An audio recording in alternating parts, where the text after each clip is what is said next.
Maître Gims, à la ligne d'infériorité, à ça, il y a la logique. Tu vas finir Maître Gims. Pas bien, Maître Gims, yo, c'est le côté, il y a Maître Gims. Il y a Youssouf Apé, à tous les canadiens. Oui. Interview récent. Oui. Ah ouais, à la ligne, tout de suite. Oui. Il fallait. C'est le côté politique que ça m'a fallu. Pourquoi? Tant qu'il fallait bien qu'il y ait un et puis je confirme, c'est Fally Ipupa, le premier artiste congolais pour utiliser autotune sur scène. C'est pas playback. Faire le coup là, c'est la playback. La challenge de mon bêta, il y a ça, c'est playback. Ils ont bien utilisé autotune. C'est là que ça la rappelle, il y a un playback. Donc, Fally ce que ça dit, moi je vais dans le bateau. Il y a des choses à celle-là. Je confirme toi que est mené à après, il y a des choses qui sont c'était, mais c'était déjà dans le monde. Ils ont déjà existé là-bas. La manière dont ils ont bien dit. Dans le but, on a découvert qu'on a dit pour il y a pétrole avec de la chimie. D'autres fois, on a aimé la voix, on a aimé la des instruments. Je me rappelle déjà bien que l'instrument, c'est un truc qui sert à faire quelque chose en fait. Oui. Donc même téléphone, même les instruments. Au Macaouz, tellement les instruments à la doum, guitare, le congas, mais les instruments moi. Même Michel Touban a pris l'instrument. Attends, il y a les boules, où tu fais quartier là. Oui. Fallait tout passer des contributions, mais maintenant le client il va Fallait combien $2,000. Et ça dit, oh, pour $2,000, il est le moment qui est battu, c'est la vie, il fallait ça du camion, pour te malanda. Il y a maintenant les boules, il fallait mettre les boules. À quoi continue à opérer non, il y a un mot à volonté. Les millions de euros, ça me tend au bas. Mais à tirer un mot, tout le monde a soleil, il va mettre des combien. Ma vie, il faut pas aller dans le pôle, il y a des à Congo, il faut tout à Chaka, des événements, et sous la table. Pourquoi? Parce qu'il fallait pour spécifier la part pour la oui, c'est déjà tout petit. Et sur ce cas, toujours.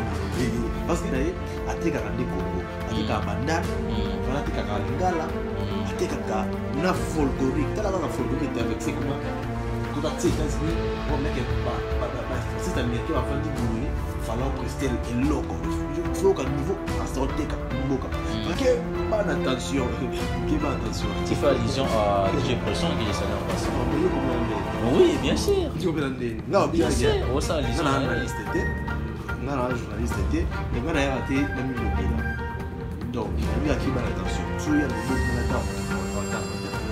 On a non, le début, il y a plus de personnes vont là. Bagas, blues. À tout mettre dans les quadres. Il paye 1 million de vues.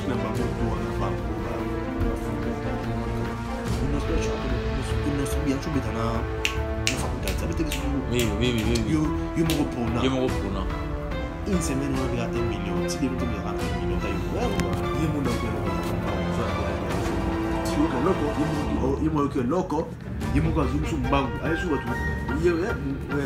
l'homme de Jésus de guerre avec vous. Donc, c'est le mois de c'est le hasard. Moi, je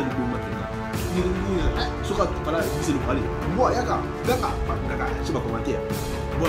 Ah oui, Congo Élégance TV, Abdallah Mavinga, Christian Toumba, Crystal MM, Toleka, Vanessa. Mesdames et messieurs, une fois de plus, bienvenue sur Congo Élégance TV. C'est le vôtre que vous aimez tant, Abdallah Mavinga, les tontons de la presse, les TGV de la presse. Je tiens à remercier tout le monde qui nous suit de partout à travers le monde et vous nous suivez en ce moment. Là, vous l'avez depuis Belgique, depuis RDC, depuis plusieurs villes telles que Limassol, Fama, Gusta, Larnaca, Ayanapa. Par place Bélé depuis Bundes, Joyce, La Tequil, Bafana, en tout cas depuis Bundes, Bélé, depuis Récit Archighetipap, salutation depuis Congo, bien que la loi qui on a zone depuis Congo, Baroquin, Touizana, Triwall, toujours force à toi mon frère. Bon, on a de partout dans le monde entier en tout cas. Nous tenons à vous saluer partout beaucoup. Il y a la émission, voilà. Mesdames et messieurs, fidèles internautes, comprenez que nous allons toujours accompagner Namo comme vous s'appelle au monde dans la presse, tonton Nabino vous s'appelle au monde dans la presse. Ailleurs à te discuter mais actualité ils ont obligé de sortir sous toujours à ce pour développer par rapport à l'actualité de celle matin qui est maître Gims à tout le monde. Autotine et dernièrement peut-être le bas qui m'a Moembi, bien que tout le monde peut-être. Et puis il fallait pour aussi tourner bon on a bandal pour un clip il y a animation, puis il y a des passages na bande on a vu il y a bandal longa auto puis symbole bala na biso de partout. Et puis fit il y a Ferregolana Inosbi. Déjà sans plus tarder déjà na repé ça maloba bon on a Ndeko Boger Kulutu Otozania Boger. Bonsoir Boger Kulutu. Bonsoir à tous les warriors du monde. Bonsoir à tous les mélomanes de la bonne musique. Et puis je tiens aussi à saluer tous les fanatiques révoltés. Fanatiques révoltés. Voilà, c'est-à-dire. Fanatiques révoltés, c'est-à-dire. Tu vois, Dieu ne vous déteste pas, mais juste il nous préfère. Donc, tous les fanatiques révoltés, ah bon? Ouais. Boger, c'est quand tous nos questions. Est-ce qu'il fallait foutre à eux?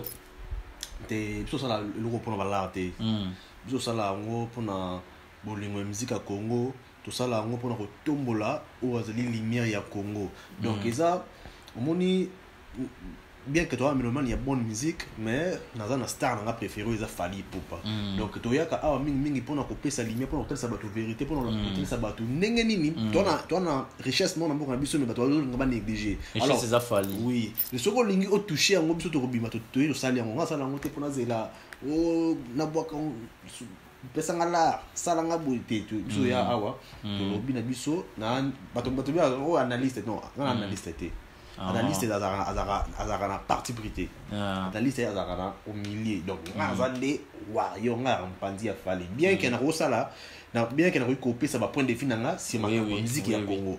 Donc voilà en fait moi personnellement la question. Voilà, merci beaucoup Boger Kulutu. En tout cas, permettez-moi de saluer les big boss, les vieux Montana Pissera, Papa Naketira et pourquoi pas ne pas saluer à Crystal M, les princes de la vie de Nicosie. La question qui se pose, est-ce qu'Oti veut la Nicosie pour aller ailleurs? Je ne sais pas. C'est une question qui nous laissons à les spectateurs va répondre Bisso. Et puis pourquoi pas ne pas saluer à Big Maestro depuis Limassol, les rois des Amunda Babi, patron de la ville à Limassol.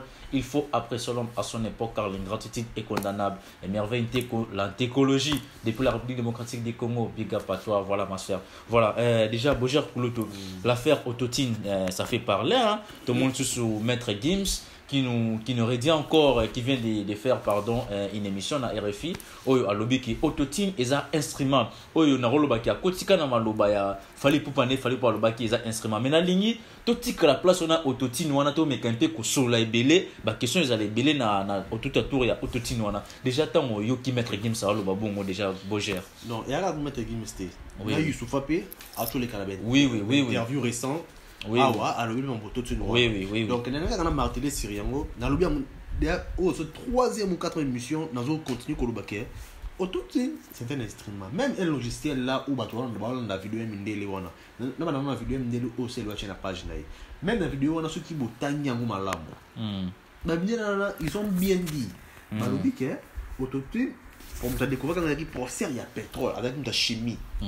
Donc, et là, il va détecter un problème là quand il y a un sous-sol de pétrole. Mais ils ont un logiciel, mais ils ont logiciel, ils ont un instrument. D'abord, c'est un instrument. Même notre voix, ils instruments. Mais on déjà bien qu'un instrument, c'est un truc qui sert à faire quelque chose. En fait. Donc, même téléphone, même mine, les instruments. Déjà, ils servent déjà instruments. Au Macaouz, tellement.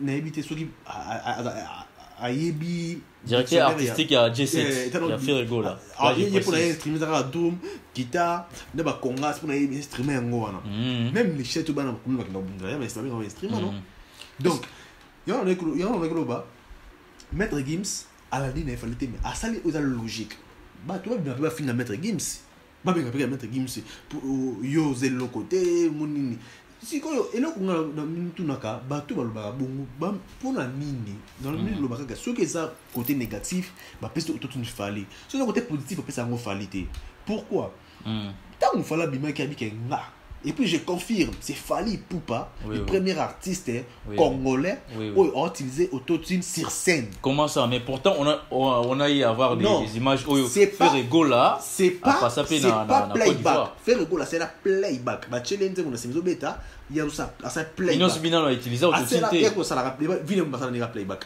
Donc, Fally c'est quoi ça nini? Moi je dans ba drum boy. Il y a tali bosso à celle là et je confirme toi alors que oni Fally alors que bien. Bon que bozo on que émission pas sur le collège et Congo élégance ah. Bon quand tu tali émission on est dans 6 au kiti. Bon mon a Fally alors que boy. La première artiste congolais où a mis autotune sur scène. De nazo yemba to beta live non c'est l'autotune. Est-ce que c'était important quand il faut que non je suis le premier. Oui, parce que attends plutôt dans kala. Maintenant il y a kala et menea quand il a pu que à côté santé mais santé existe déjà dans le monde santé déjà existe là na bandinga ba studio to na so banzemo na bango banda côté santé mais et menea physiquement boy yem tera na santé alors quand il a ngotilo etika na histoire pourquoi pas tant Fally comme un tourna et comme problème il y a c'est toujours ah OK Fally Ipupa il est le maître du jeu il y a Congo parce que yem to ba après ça Déjà quand tu dis ça, est-ce que avec tous les noms que Fally Ipupa porte, pardon, tous les sobriquets qu'il porte, tels que The King, Hassel, Empereur 120K, El Marabia, avec tous les noms tous les sobriquets, pardon, Fally Ipupa porter. Ok, Adona Ours Damas, surtout King. Est-ce que tu peux confirmer le qu'il y a King et la musique à Congo pour surtout côté base parce que quand il parle presque c'est presque nous sommes comme à la portée à Poland là-bas. Est-ce que tu peux confirmer? Il a tellement confirmé sans problème. Maintenant quand il y a les boules où tu fais quartier là. Oui. Fally tout va tenir contribution mais l'équipe il va Fally combien $1000. Et ça dit $1000 donc moi qui est Batou bazélande Fally ça bikambo bato balanda mutu et matanga les boules Fally bitana les boules te akoko kotinda ou peut-être non eza ngo par volonté $1000 na Congo et ça matanga mobimba mais atindi yango sko tuna ba soleil ba na atindi combien pourquoi lui ka Fally de pour vous dire que Fally Ipupa il doit aller saka YouTube Fally Ipupa mutu aller saka ba journaliste na continuer oui tant on dit que Fally Ipupa za king to confirmer mon pour nini même ba fanatique révolté Bafanti révolté. Bafanti révolté. Quand tu dis Bafanti révolté, téléspectateurs vont comprendre trop bien. Bafanti révolté, ça va donc, attends, Fally Joe pas l'église, on a révolté. Alinga Fally, mais tellement il y a comme ça la marwana. Bafanti révolté ça. Voilà, c'est l'ombre cher. Fally pour ba studio, ça va nini. Ba comme ça jaloux ka baluki, comme ni ka révolté donc. Bafanti révolté. Bazui, comment est-ce que Bido peut imaginer Bisso ba warrior? Tout ce qui était dans les Cambodges qui a Fally, mais comme Fally révolté dans comme c'est non, on va en parler. Tous un membre autotune parce que le lot est-ce qu'ils a Fally pour un monopole il y a base oui, na confirmé qu'on a vu que Fally pas un monopole il y a base à Congo, Fally pour tout à déjà ka base dans la temps et sur temps. Pourquoi? Parce que Fally pour spécifier à cause là surtout tout se pencher. Soit ce cas parce que déjà bon nakatona momuki déjà tant toto le mambo ya quartier la terre ya mutakufaki oui belé artiste na yo mboka ya munene on a pisimbote en passant bourompe là aleka ki papa bimo ba tunye soki lelo nani azo dominer musique na Congo surtout ni mina azo fala ça la fierté ya quartier latin voilà aloba ki pona bango nyonso est-ce que yo posa pour ye ki bango nyonso ba ça fierté ya quartier latin bourompe là auto pisimbote oui par ça la musique a bien aza star makasi faut aider abato papa na edina ndenge faut aider abato mutu ba lekina plateau lo mbongo fierté osa na nini na musique zembo na ye nini o traverser ta si ba pays mususu borompe là calvaire bon calvaire bon souvent nous chamo je sais Fally ya gengenge baoba de la presse j'espère que gengenge ce qui gengenge mon on lu kango donc qu'est-ce nini il faut tout dans la même terme malamu ata Kofi mo tu na l'autre émission ba tous les questions de 4 journalistes à moment Fally pourquoi parce que les lots Fally actuellement on a dit que Fally qui Kofi Fally fait plus mieux actuellement que Kofi même comment Kofi lui-même si ko ba ma ça n'est tout wana Neymar ata beti ballon d'Ina Ronaldo habitati donc c'est les mêmes qui les Fally Neymar azo Azo gagné plus que Ronaldo ou a gagné Kala. C'est des mêmes aussi pour Fally Ipupa. Ouais, c'est des mêmes. OK, continue. Wana, ils sont là qui me ma baie. On prend des jalousie congolais sont ningo mata chake a poussaka été, al gato be des comme chose sont ningo moko. Pour le pour il s'évoque que Dara on va Fally te Fally son niveau na bangote. On prend des ils ont trouvé moi là innocent là qui est sur niveau. On les a Toya côté ba innocent. Fally Ipupa aza son niveau na bangote. Et les lots autant ba black toi ça fait quartier la terre surtout monsieur capable Fally les bêtes que sont brillés on a acheté journal de course je ne peux pas dire mon état vocal ni atteindre je n'en ça état vocal ni star makasi so ba comme combattant so ça ni azun kasi no mekile les a chanteur ça la musique ça la musique c'est les pas chanteur c'est les pas chanteur bourreau tout non bonne guérison toi c'est bourreau tellement bourreau dans le ngwaka ozonga ko appeler sous lumière ba musique na clip ya kanga photo bina maman longo de la ifundi ke oyo ko lumière tanga zonga ke na to oyo ko pande ke bourreau zongi parce que fallait akuta bourreau na nini mais il y a que étoile tu es étoile mutu bakanga ngote nzamba acha mutu na niveau na umto komilaka so ninga komedia o fox o mo ke esimate ala mise bela kongwana dabo komina niveau na bino bola sunza la te bona baka mais olika ko na niveau mo pour ya koma kiboy e o kokate o mona ke o ti o koma jalo comme aigri de kele ko mapia ngwana ba zo ba comprendre niveau na bangote Franklish masa dachu ba koli mais dachu ala niveau boyi pas mon kete wa nga yangoyo na pesi mninga na fox mais na comment qui ndaka bomota problème yilo ko wana et so mninga matite ya matandenge nini voilà en tout cas je salue tonton Gigi depuis London et pourquoi pas ne pas saluer vieux Emile depuis London aussi voilà en tout cas ba salutation na bino ya mwana voilà profiter pena ça masa nga ya producteur Aristote Karenzi akate prod yo yebi masolo na PCP merdi moi dimbote moi septembre. Voilà, je salue Joel Amundala depuis Zaïre et pourquoi pas ne pas saluer à les managers Géry aussi depuis Zaïre, Bambote Belé Puna, vous allez puis artistes et Pépé Zegol en tout cas déjà plusieurs mois sans et là on a marché. Mais en tout cas, pas le les 30 juin. Entre parenthèses, voilà, parlons. Voilà, entre parenthèses, en tout cas, je ne peux pas confirmer ça, c'est un journaliste, c'est une information, la source, ce qui est mouronan à l'objet on a presté donc de confirmer. Voilà, yom tout ça voilà, Boger pour le Fally il faut pas tous ces derniers temps à circuler trop dans le quartier les tels qui est les lots à aussi bon na bandal les monsieur va lobby qui a aussi na clip et animation monsieur parce que jour on a ba qui message les gars qui na victime pour on a confirmer il faut ba na salle habiller vous à la pembe pour on ça la clip et animation ba monsieur ba lobby qui non les na aussi na bandal bato continuer à clip en animation en tant que warrior supérieur à wana na ça il prosper ba fan non monsieur ba lobby na bien warrior supérieur ngati ba fan warrior supérieur à Cyprus ouais et là tu peux savoir merci ba oyo ba soutenir biso donc merci kaka ba tout ba peut soit force ba commentaire ba commenter na ba révolter ba refinga donc c'est vraiment pas mal donc kitoko vraiment voilà babi au claircir ba to Fally descente na bandal auti ko sali na bandalumwa Fally na bandal izalaki kaka bandal izalaki ko sala quelques prises de vie il y a clip il y a continuité ya clip parce que ba clip c'est belé royal sous il continuité ba clip wana Fally azalaki wana asoli na bana ya ba quartier na bango la bandal ma belé mame oui pour na soli na bana noko bana mai ba partager des signes na partager talaka aigle ba mona ki moi rarement quoi talaka oui clip et animation kokini na bandalumwa est-ce qu'ils ont collé ils ont kende bien c'est une bonne idée à kini na bandal ko ça clip wana oui mais bandal lelo na Congo za monde ambiance bandal lelo na Congo donc toute animation to bina to sepela mamcho za mais na bandal siko za na bandal yana place mo mira ba warrior izarana na babamba warrior ba bandal donc eba image au fallait teka moi fallait siko bien nae ateka rande Congo ateka bandal fallait ateka ka lingala ateka ka na folklorique tala ka folklorique avec c'est comment quand tu es aux États-Unis on a que c'est américain va vendre boué fallait prester le loco faut qu'à niveau à ça teka mboka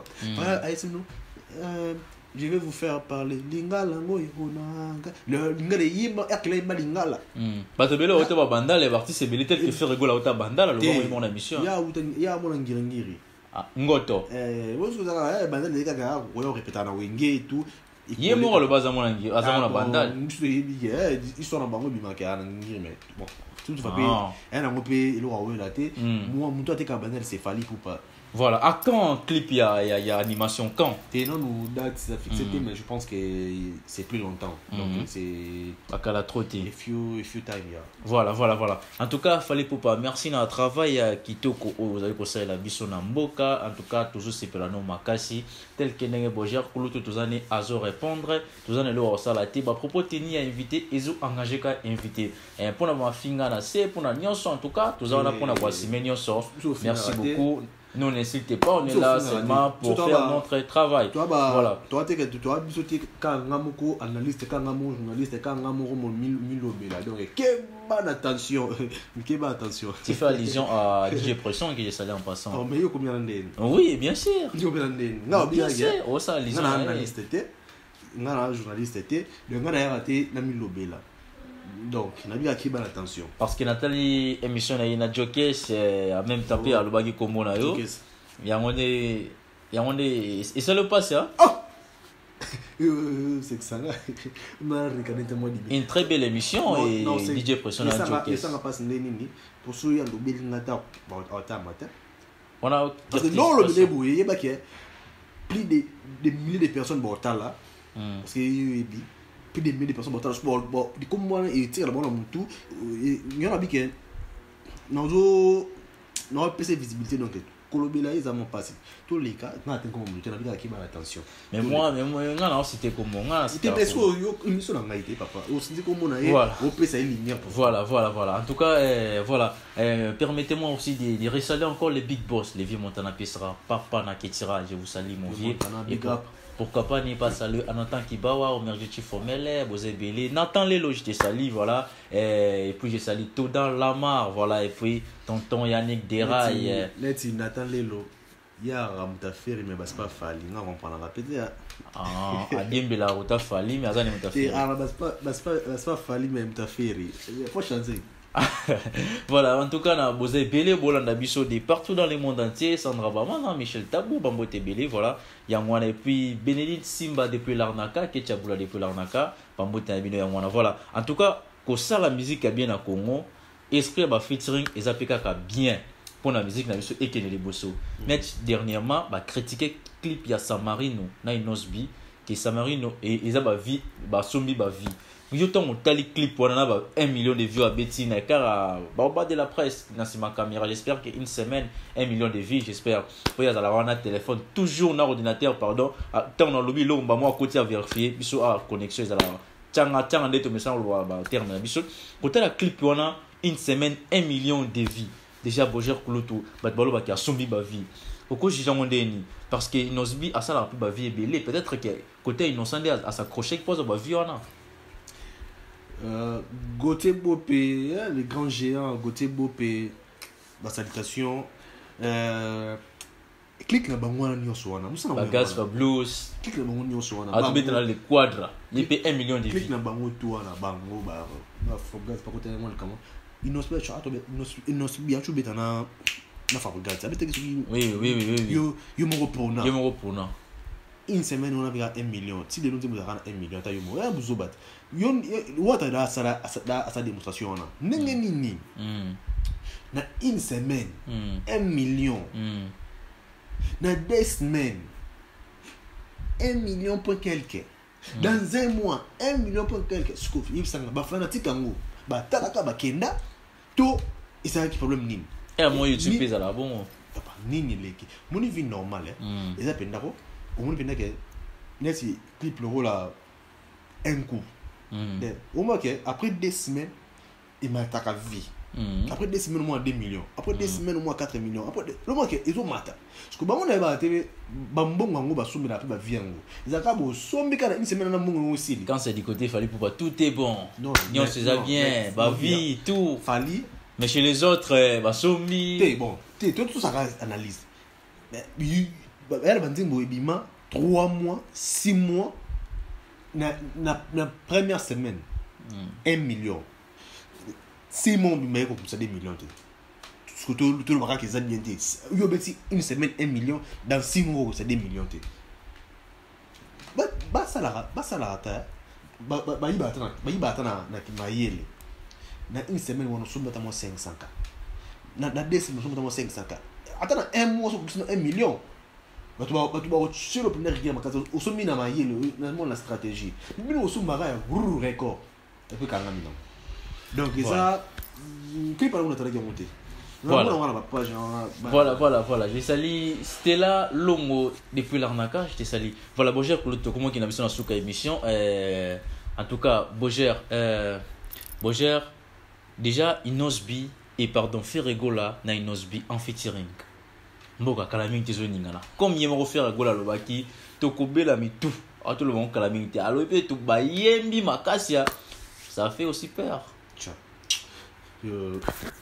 Ayale bato oyoke loko yemonda oyoke loko zonga mbangu so abena diare soni neni abeta juste le monde abusegana boko oyoke loko inezu boko oyoke loko pour ba contre ba raison parce que mon qui t'envoie a raison tu qui pense en mona monte ba il va bisi oyoke loko yemo oyoke loko yemo ka zomi su mbangu aye su bato l'homme de je suis de cœur avec vous donc à lobby ça donne un bango beaucoup de loko ou beaucoup ça la boye est-ce que fitting est non ça et au banc ça nani to fitting à faire banc ça nani les mieux à faire ça bah ça la campo na bango chez bango hein donc oui bah que faire rigoler les artistes mné na moka ils n'osent pas artistes mné parce que fitting paye ça là maman bien et ça on va bien entre bango na bato kaka moi catégorie mo boye mais et traverser tes ma parce que ça rani Monique Tom quand fallait vent ba ignoraka mama disque d'or mama nini bazo ignorer babo ça que fallait pour parler ba single d'or ba lobela ngode ba kina misance et single d'or oui naebi ba bad boy ils ont single d'or mais il y a nani o azwa mona Congo mais balinga ko la fali tomber awa na liboma na biso c'est le mbo so liboma c'est le zanani mbo so liboma penda soka fala mise le kwale mboa yaka ganga achiba commentaire mboa so liboma mikolo ai bien amino ba mboa rio c'est yembo na biso liboma ya mboa na biso liboma na pesa ta grande sœur na penda Nadine Toya depuis Paris là je vois aussi Kennedy Kakesa qui tokos. Voilà, et puis moi j'ai sali Chancel Mbaki depuis Ayanapa. Je t'ai sali tonton Chancel Mbaki. Et là j'ai sali Jigel Pukuta aussi depuis Ayanapa. Je t'ai sali. Et voilà, nous t'en déjà vers la fin de notre émission. Bonjour Kolutu. Je ne sais pas si vous en avez quelques salutations. Au salut, tout au clôture de l'émission. La sensation de nous mingité, na monika ka. Depuis Belgique, là, je vois Déborah qui tâte avec sa petite sœur Christy qui tâte à la Sugar, bien que ça fait longtemps. Et puis, Boger is back. Il y a bien Boger is back. Jojo, Johanna, Daryl, Yakabedi.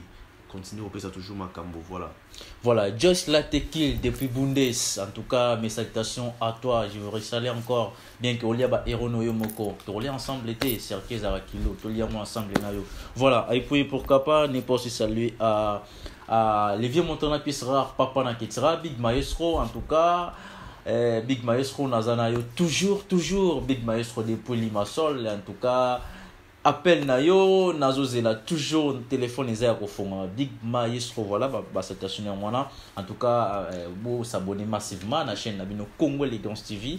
Oui on le bani ba susuga ba fanatique révolté bo misana bo ebake fali pour passer na ba single d'or ou numéro takabuzo na ba vie disque d'or tilelo disque d'or eza problème na lingana zo émission mo spécialisée pour na disque d'or tu ba disque d'or disque d'or eza problème ça déjà batu wana bana la téléphone batu bana internet ba vérifier batu ba somba kapenda ba bloko na bani parce que batu na ba Spotify au félé désolé da fali pour a fait plus de 55 millions de ventes. Est-ce qu'on va faliter comme ce qu'on peut snap ceux qui organisé dans moi ou album parce que album m'a nagié ceux qui organisé nagié mais pourquoi c'est moi c'est fallu pour pas qui baling à remettre disque d'or pourtant nani même man ou am ça album même Nino auto single d'or kala ils a récemment mais single d'or dans na disque d'or dans sorte soit single d'or ne kala récemment fallait bimisa donner en 2017 donc nani o déjà ya mutakalazui Oyo, fallait nous ajouter. Et ça, problème, il fallait déjà assali, fallait déjà remplir toutes les conditions où il fallait à remplir.